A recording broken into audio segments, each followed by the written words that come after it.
next guest is no stranger to pounding the pavement, but we'll talk about the pavement because he really doesn't run on pavement.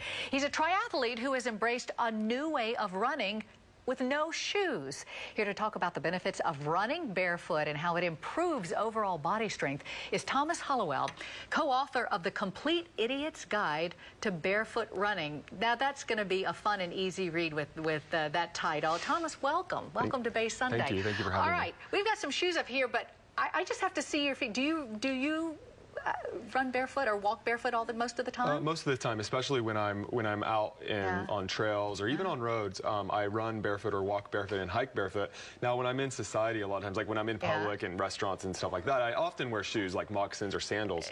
But you know, some people are making a social statement with going barefoot. I'm doing it for more of an athletic. Well, I'm just looking at your feet. You don't look like you have any calluses or blisters or corns or bunions. Okay. Oh wow.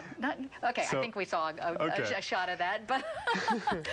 That's the first time we've had a foot on Bay Sunday here. So how did you get involved in this, and why write a book on it? Right, so I got involved in it after I suffered some foot pain and a little bit of knee pain too as well. They kept hindering. Wearing regular hard-soled shoes? Yeah, wearing regular, like, you know, mainstream cushioned motion controlling shoes that sort of change the way you land and the way you run. You mean like regular running shoes, the kind we all pick up? A lot of them nowadays like are going towards the minimalist route. There are different options, but yeah, those shoes they try to control the motion, the way you land. Those are the ones, like the regular ones on the shelves, the ones with the higher heels. Those are the ones that I tried to get away from after I started having trouble. How do you start out barefoot? So how you start out is we really recommend, that's why we wrote the book, is like people are like putting on these shoes or going barefoot and just kind of going all out. And thinking you just go barefoot and it works. So you really have to work your way up to it. Let's talk about quickly some of these, what you call minimalist shoes. Right. Okay.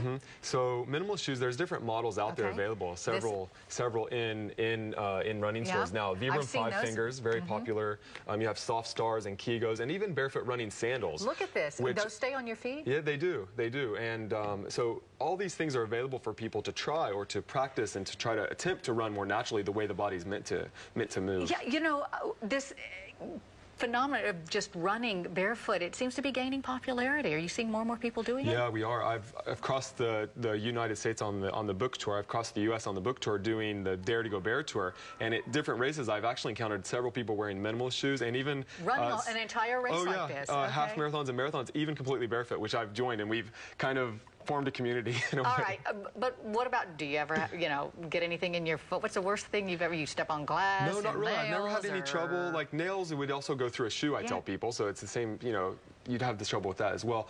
Mostly like in forest trails, every now and then you get a thorn in there and you have to like pull it out or something. But right, but people can run entire marathons like this. I mean, this is all new to me. Now you're actually here from Africa, so you probably do a lot of running, and they are known for their running, right? That's right. Yep. So a lot of them, we train with them, and I also watch how they train and listen to their coaches and stuff, and we talk about how they listen to their bodies and how they grow up barefoot more than we do. I mean, they don't put on shoes until later in life, and when they're running, when you watch them run, it's like it's very different, their form and their efficiency and the way they move. Well, you see little kids, how often a little kid's always running barefoot around these days. How do you get started if someone says, maybe this is right for me? So how you get started is, the biggest thing is, you can wear minimal shoes, you can go that route, but start out completely barefoot. Get a feel for the ground. You're going to listen to what your feet are telling you when you're completely barefoot.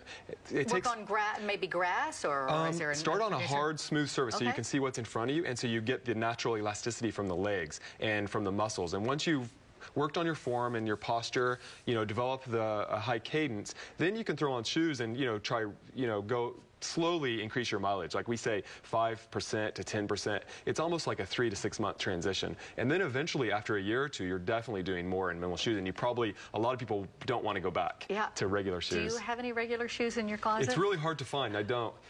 What I do now is I just wear like these moccasins or sandals. It's actually quite tough. There are companies now coming out with shoes for work and business and all these things that are more minimalist in design. Wow, I'd like to see some of those. Well, this is really interesting. Okay, Thomas, your book The Complete Idiot's Guide to Barefoot Running. You make it very easy, step by step in this book. Yeah. Thanks so much for joining us. Thank you. And this book is available for purchase in your local bookstore and online. And Thomas, teaching us about barefoot running. I'm going to have to try that. Take my shoes off, these high heels, which are ruining my feet, you say. Okay. For more information about the book, you can log on to barefoot-running.us.